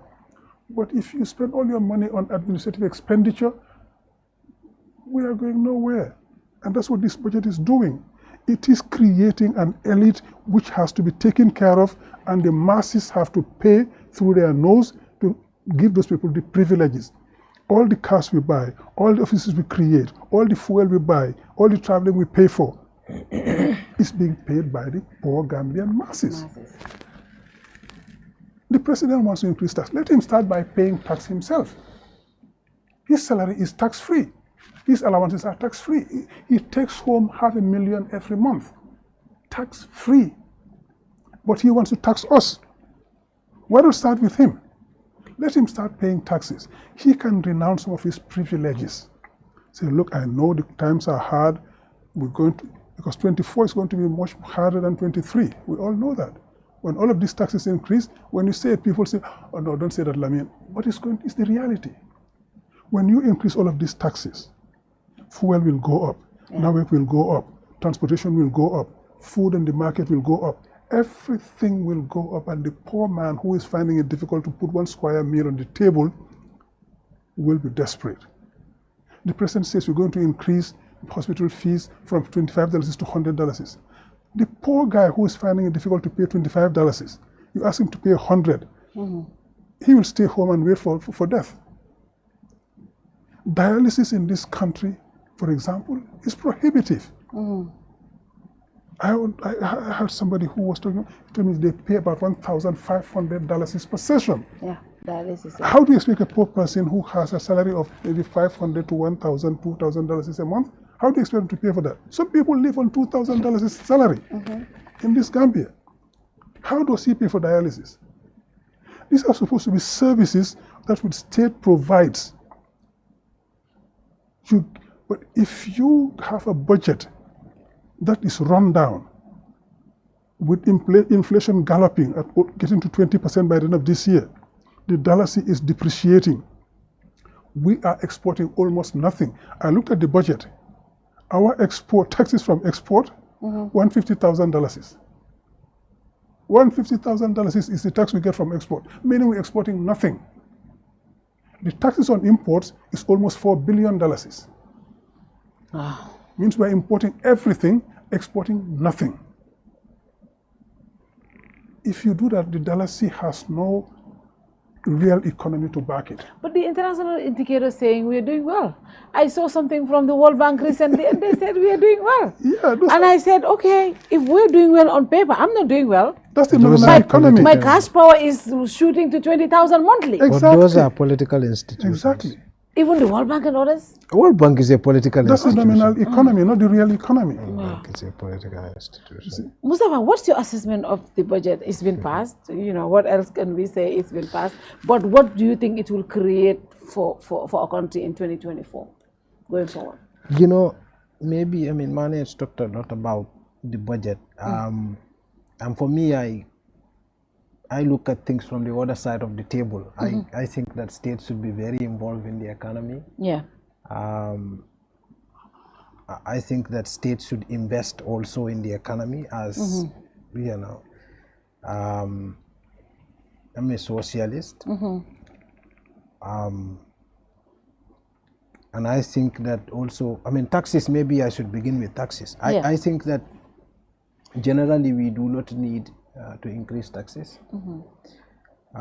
It's going to cause needless suffering. I've written about this. Yeah. And I could give you a few examples that justifies this. One issue is that you don't say you need more water when you have a bucket that is leaking and you've not patched it. Because regardless of how much water you have, it's just going to go away, yeah. So right now we have a bowl that's not patched. It's a government that has no accountability measure. And so we don't need more resources because that resources is not going anywhere. We're just pouring it into the bucket and it's running away. So we need to patch the bottle, the bucket from the bottom first. That's to put in accountability measures. Look at all the audit reports that are done, all the investigations journalists put out. Nothing happened. Yeah. That is what you need to first fix. revenue generations, there are a lot of revenue streams that are leaking. Yeah. I've written about, I just sat 30 minutes to write about it on Facebook, and I wrote a lot about it. I mean, the first thing is, I personally know folks who don't pay tax in this country, and they are business people. They don't pay taxes? No, they don't pay tax. And government knows. Yep. They know. People with political backing in this country don't pay tax. Okay. No, they don't pay tax. I mean, I know folks who don't pay tax. Or this is how they also do it. They do administrative assessment. So they come and say, Kerr Fatou, you know, based on your this, you're supposed to pay 5,000. This is good for two people, officials of GRA and the taxpayer. So you are if you submit your audited accounts, ordinarily you're going to pay 2 million. Yeah. I come and say, pay 1 million. Or you're going to give me, I'm going to receipt you 700,000. Yeah. And I get my kickback. Right? Administrative assessment is tons of it. You cannot, it's tons of it. I know it because each business we look into their tax records also. Yeah. I know folks, sometimes I'm aware of businesses and I tell some folks in GRA and they, oh, I don't have this in our system, let us know. There is also no link between the GRA database and the company registry. Company registry, people register businesses, they don't file return. Yeah. And they don't file tax audited accounts with GRA. GRA does not know their returns, they know nothing. They cannot tax them on profit or on their turnover because they have access to neither. So they only say, administrative assessment, okay, bring 2 million. Some they even pay tax. GRA has no access to their declarations. They make no declaration, but they pay tax based on their own calculations. So it's us the poor people. I've seen instances of that, Fatou, and tons of it. Wow. And the other issue is also, we have revenue generation streams government fail to take over. They give it to their friends. We don't need security report at the airport collecting revenue. No. This, even if we are to collect revenue, our immigration can do it. Immigration is implementing migration data analysis information system at the border, Senegal. Purely them.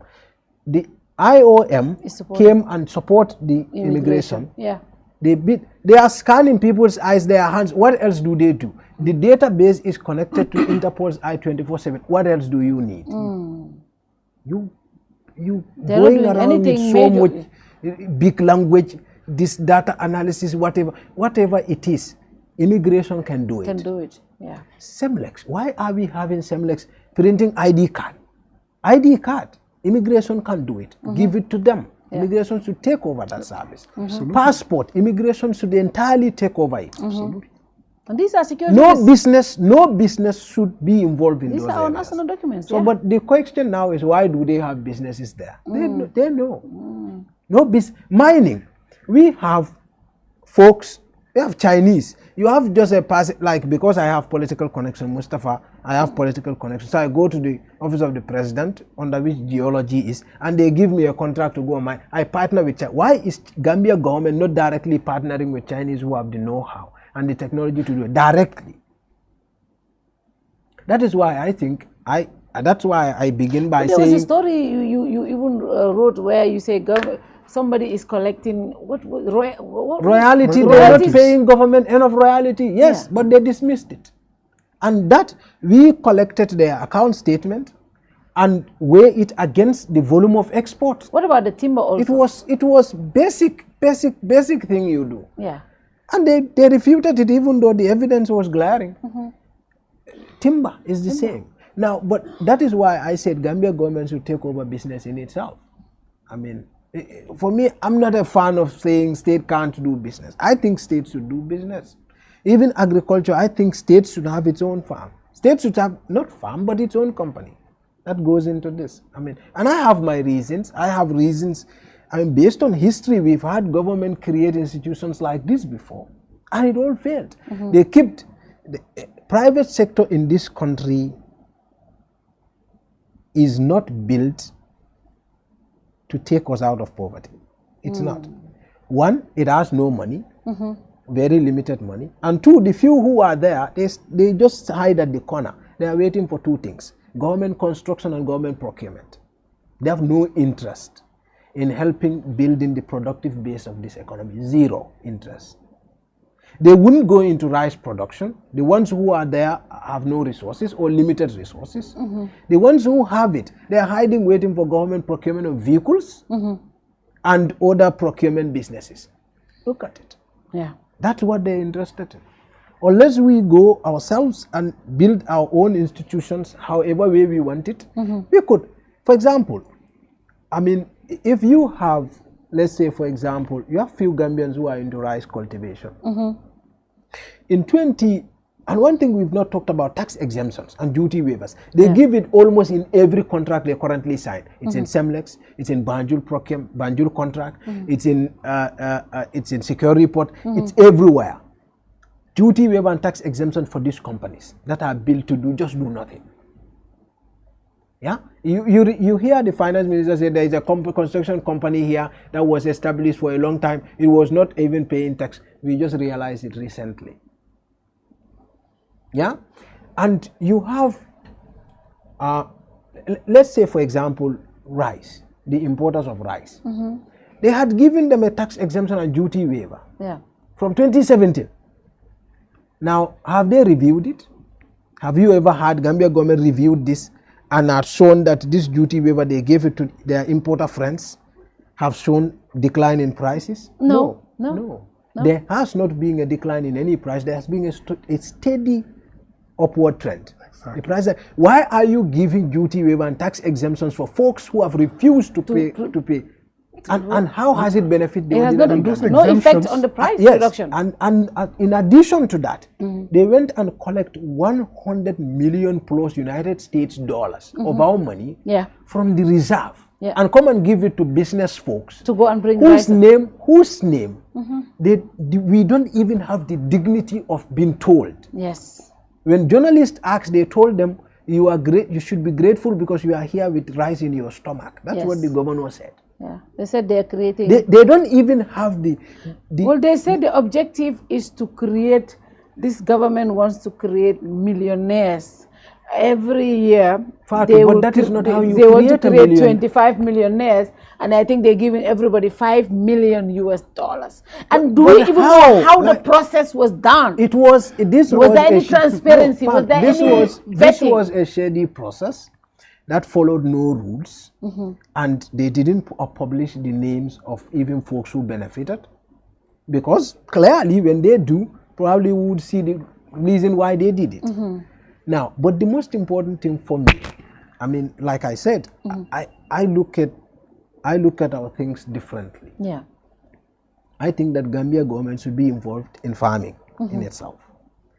And we should take over all these businesses and do it ourselves, including mining. We should have our own mining company doing our mining. If we are going to export, we export ourselves. And the money comes to the government itself.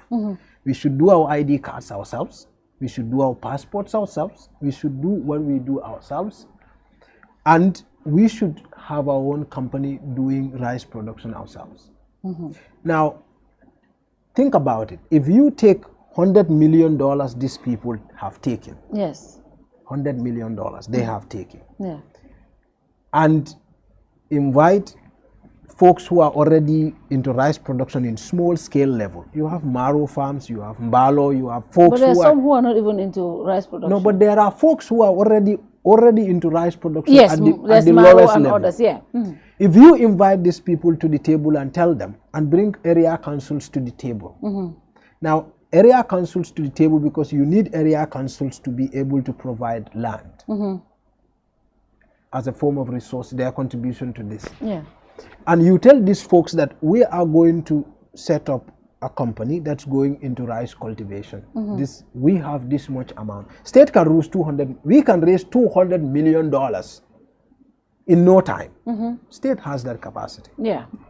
And set up a company and have private sector involvement depending on their contribution to the business. And state brings their own huge resources to the table. In 1 year, you will produce enough rice in this country for consumption and for export. We need 156,000 tons. We produce 46,000 tons. We just need 200,000 tons for the whole year. Yeah. I think states should be involved in business. Yeah, and And they tell you, oh, no, we don't have resources. Is the most silly thing I have ever heard in this country. There is no such thing called a poor country. It does not exist. What exists is a mismanaged economy. A country has resources. You either properly invest or you poorly invest. You cannot tell me a country is not poor. Gambia has money. Every year we are allocating millions, billions. Yeah. The problem is not that we don't have money. The problem is that we are putting money in wrong places. Yeah. And there's empower the private sector to do what? If you empower the private sector in itself, right, to, let's say, life self-sufficiency, and they have private sector, and they have enough rice, they determine their prices. And what do the capitalists tell you? Market forces. Who are the market forces? People with money. Let the market forces determine the price. Who are the market forces? Folks with money. Yeah. And folks with money, when they determine it, the folks that the little man don't have the chance. The little man can't buy food. So we can still have rice in the Gambia and it still can be unaffordable. Unaffordable. But the objective is to have it being affordable. Did you hear about this 1 million? I know you are rushing to go to a show. Yeah, no, that's okay. You know, another show because he has to be on another show. Yes. But, okay. you know, this 100 million that was given to businesses to go and import foodstuff so that, you know, we can have rice affordable to Gambians, because somebody told me, you know, and said, somebody told me at the central bank, you know, I wish Gambians know, you know, the fight, what the central bank is doing to make sure basic commodities are in the country, even basic commodities are affordable. We have to subsidize a lot to make sure there's food in the Gambia. There's no shortage of food in the Gambia. And to be able to maintain and make food affordable, they have looked into giving people money to go bring foodstuff, you know, to make sure, and you know, and the objective is to get a lot of Gambians in business, to empower them. And I think it was like giving people around $5 million to bring commodities in the country. Now, I think I mean, that's a good approach if it works to make it affordable. My own thing is, how was it done?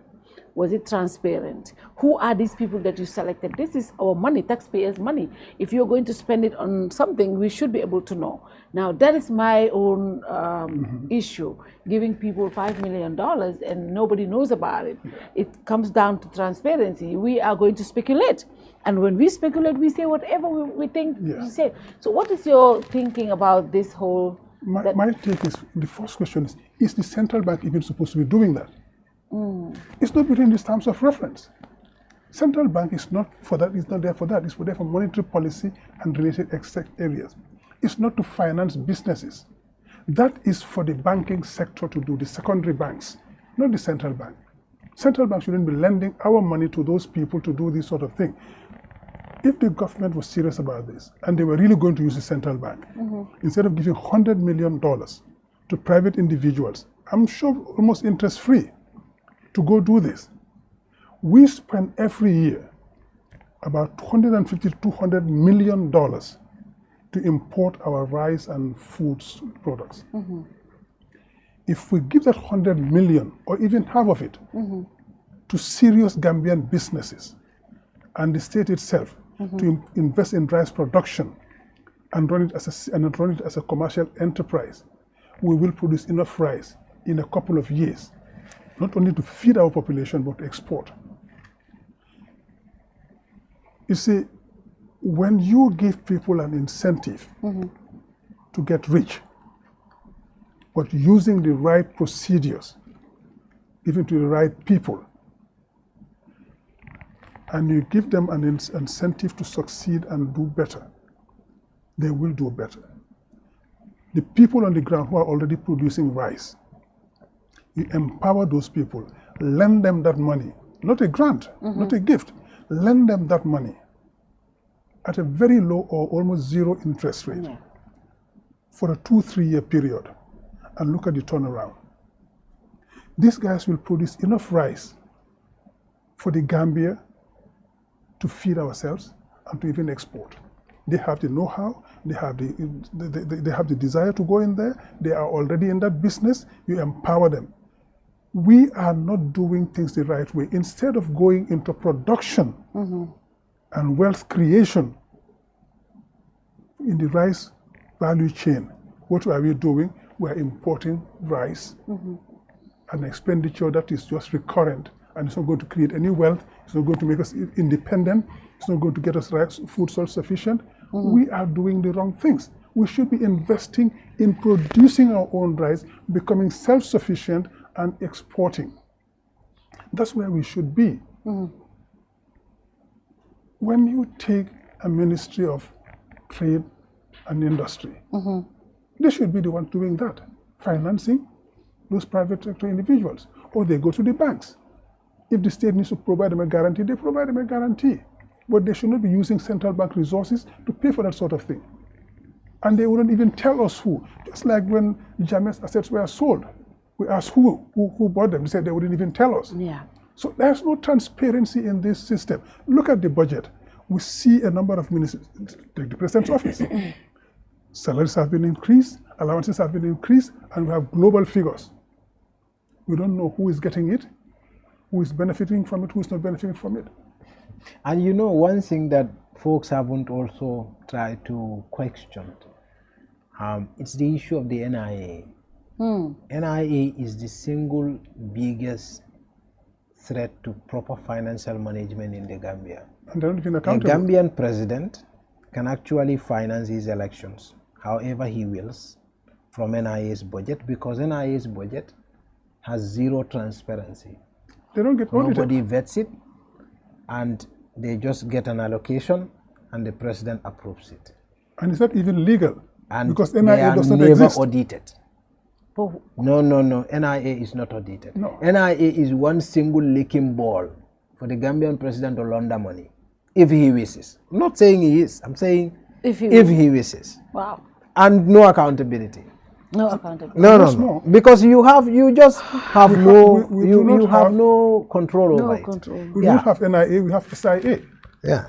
which does not exist in law. SIS, yeah. Yeah, yes. So why is even Parliament authorizing that? Because They should say scrap SIS NIA. budget is a black budget. It's not even clearly. It's not even a legal entity. That's what Yeah, I'm it's saying. not even clearly defined. It's not even a legal It's entity not yet. clearly. But do we know how much it is? No, we don't. I don't.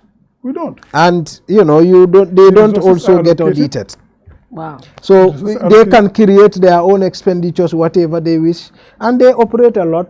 Especially, they have foreign assets also, especially in Bissau area and all these regions where they thought junglers are. Yes, they can. The Gambian president is a because monarch. of the security? Wow. The Gambian president is a monarch. Is it? It's a monarch. Why? Because that's what the laws are.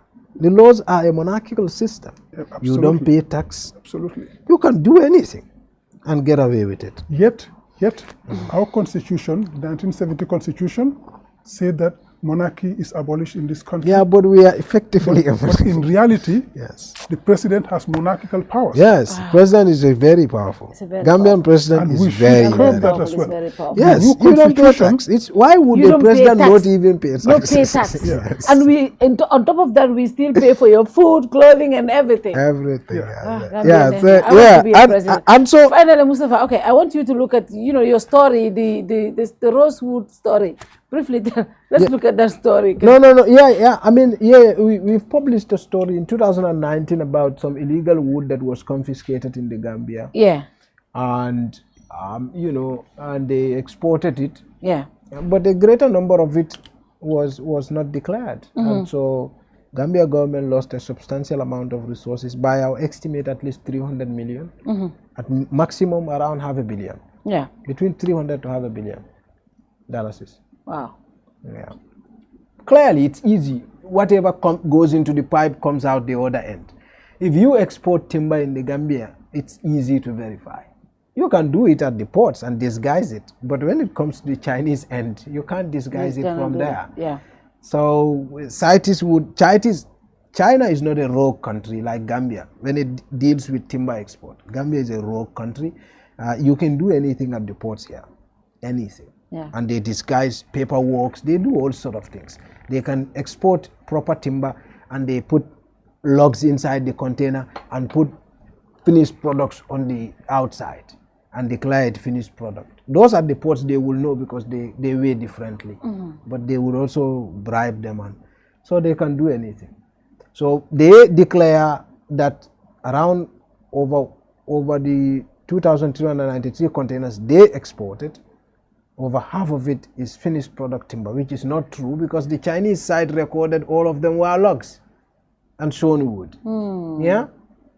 So, and by their own records, Gambia government should have collected 3,600 on each container, $3,600. So if you multiply that, you get somewhere around $8 million. So they only reported 199 million. And if you check even the exchange rate at the time, not only did they cheat Gambia by understating the containers, they also cheat us by understating the exchange rate. So they shortchange us by at least $10 million. And government knows. I mean, it's easy to investigate. The police investigated it and said nothing happened, based on what I heard from the National Audit Office. Not only do we get cheated out of that money, but we contribute to destroying our forest cover. Yes. And the environmental issues that come with that. So we are being... So that is why I said the Gambia is not in a state where it cannot fix. And they know. Everybody in this country, I used to tell people, you don't need a president who is so knowledgeable. No. Our country has been diagnosed time and time again. We know the sickness. All that we need is someone who is willing to fix it. That's all. They know. The timber issue, they know. The government knows. And for example, if you are illegally exporting timber and Gambia government is approving timber for export, let us have the right revenue also. And Mustapha, I think it all boils down to what you just said. Having the people who want to fix the situation. That's what the point. I keep coming back to when I say elections have consequences. I mean, even look at the National Assembly. Yesterday, you hear people arguing about it, but at the end of the day, when I heard Siri Njai say, Manneh, let's just vote, because he knows he has the numbers. Yeah. You know, when they started arguing about the allocation to the president's Meet the People's Store, Honorable Toure of PDOIS kept saying, oh, let's do it 15. And the other people started agreeing to say 15. And she said, no, let's just vote. You know, the people... That is the other problem. They have the numbers. Mustapha just talked about the president having monarchical powers. And also the speaker and deputy speaker, we have given them inordinate powers over elected representatives of the people. Why does the speaker and the deputy speaker, who are never elected by any Gambian, have so much more powers over our National Assembly members? That they can silence them, they can send them out of the chambers, they can do so much. Why?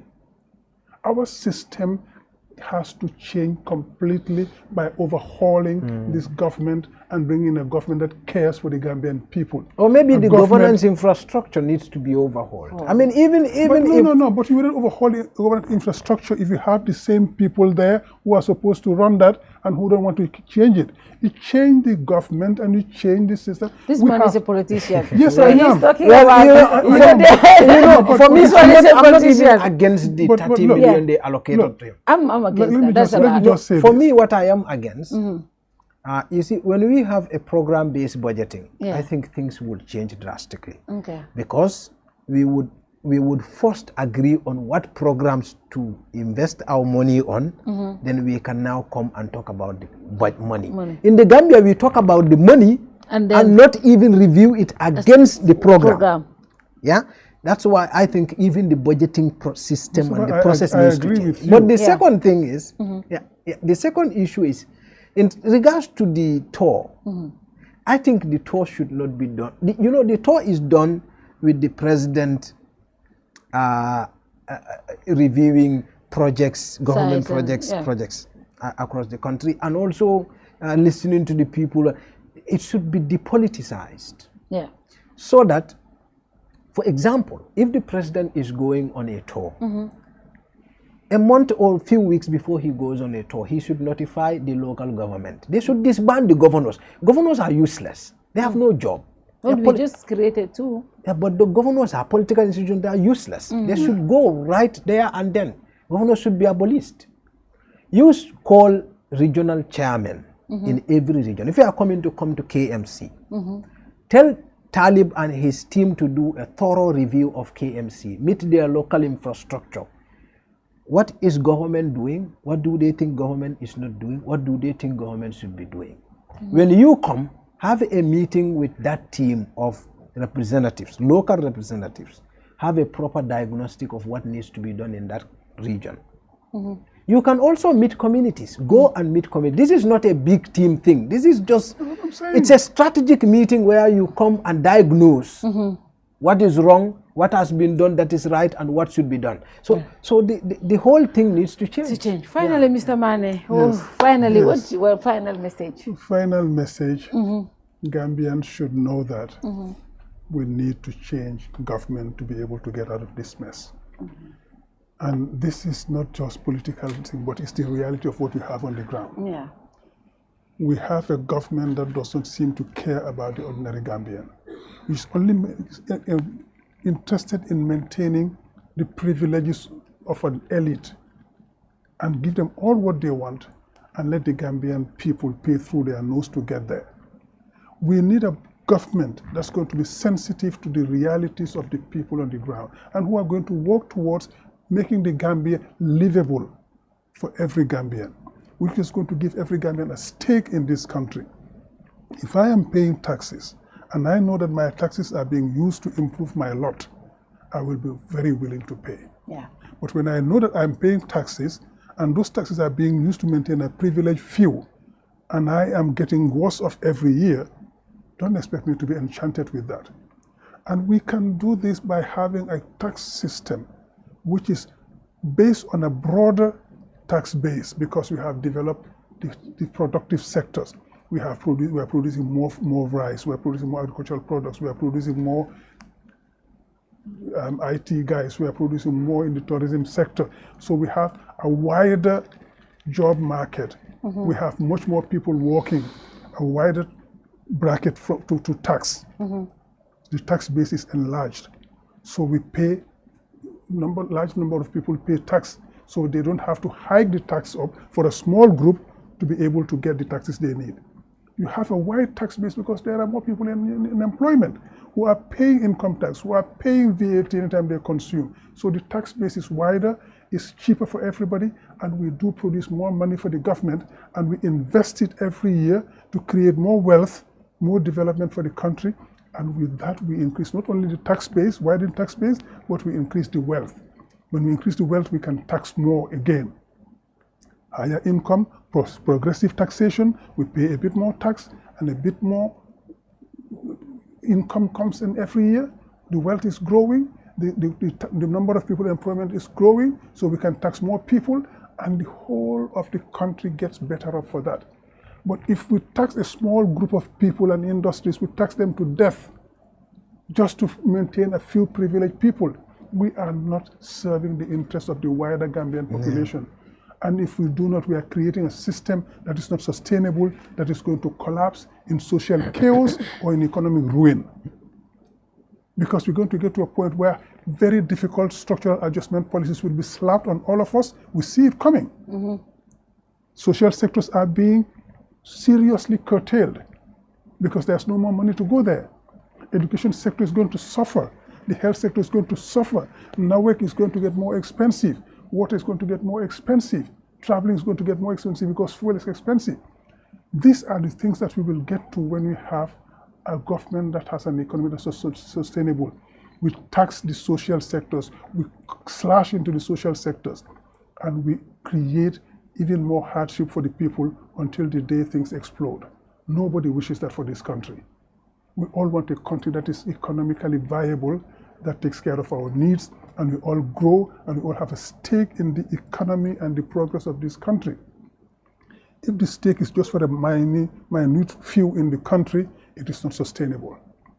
Let's be realistic. Yeah. Even the people who are benefiting from it today, is in their long-term interest to make sure that a wider section of the Gambian population has its dues. Otherwise, their privileges will not last. Because hardship will invariably yield chaos. And nobody wants chaos for this country. Let's do what it takes to make sure that this country is stable. And that is a more just distribution of our revenue towards the productive sectors where we can help every Gambian grow economically and the rest. Thank you very much, Mr. Manneh. Thank you, Mustapha. Susan, very educative. We wanted to stop at 1 hour, but we could not. Thank you very much for coming at a short notice. And of course, Mustapha, and to the technical team, thank you. Until we come again next week. Good night to you all. Bye-bye. See you next week. Thank you.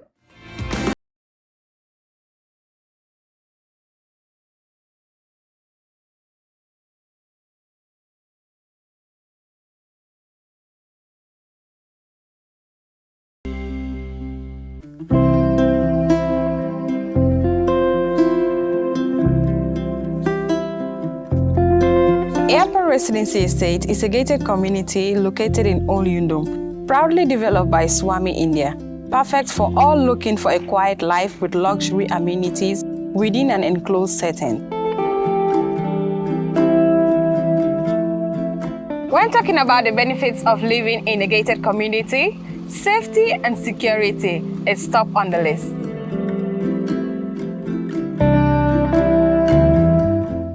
They allow extra privacy, take away the hustle of unwelcome solicitors, and create a safe haven for children to play in a trusted environment without traffic or speedy vehicles.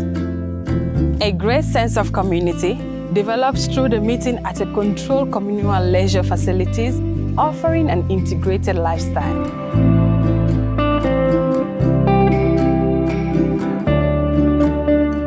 A green environment and well-managed communal areas are keys to higher home standards, elevated quality of life, and better property value should you consider home reinvestment in the future. Added to all is the location, just next to the airport and reconstructed main road, yet tucked in the tranquility of nature. Our purpose is one: your satisfaction. Contact us. Let us help you build your dream home in the Gambia.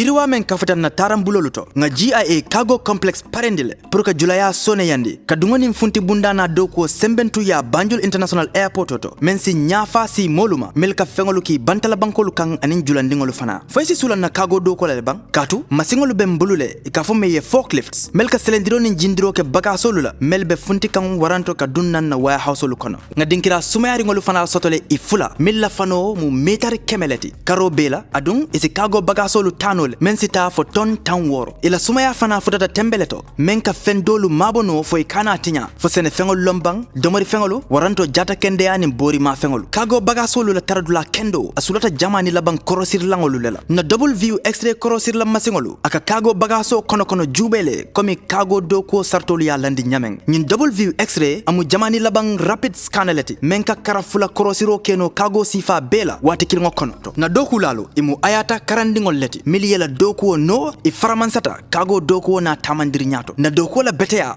wayem futandi RA3 makamoleto mensatin na fo nse kago bagaso lu kinole kata UK aning EU banko lu kan GIA ka hakeli tenkungo dila na dokuo to ite nyina la men.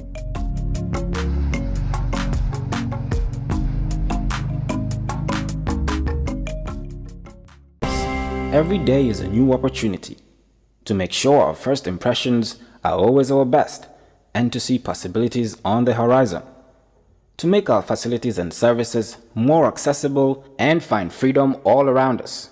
With a location proximity to active markets, with a liberal air transportation policy, that daily pursuit is how we turn everyday opportunities for you. For all destination marketing support, customized packages for new existing airlines and operators, and for a highly ranked tourist destination, the Gambia Civil Aviation Authority is here to serve. We regulate air transport, operate and manage BIA technical requirements merged with commercial considerations. We have experienced and well-trained aviation professionals to cater for your needs. For investment opportunities in building airport hotels, shopping malls, playground for children, do contact us on 4472-831, 4472-893. Gambia Civil Aviation Authority. We go beyond daily.